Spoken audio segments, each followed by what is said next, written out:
ஏழு ஜென்ம பாவம் தீரும் இறைவா உனை எண்ண தேவாரம் பாட அந்த ஞானம் வருமே மனம் கொள்ள. ஆதியான சிவனே சிவஜோதியான சிவனே, ஆதியான சிவனே சிவஜோதியான சிவனே.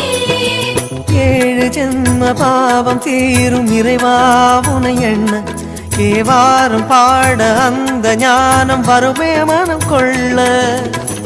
தாழும் நிலை வாராமல் காப்பவன் நீதானே, வாழும் வழி சொல்பவனே வள்ளல் பெருமானே, அண்ணாமலையானே அன்பின் பொருள் நீயே, அருணாச்சல சிவனே ஆற்றல் வடிவோனே, சக்தியின் கலையாய் பக்தியின் நிலையாய் தோன்றும் சுடரோனே.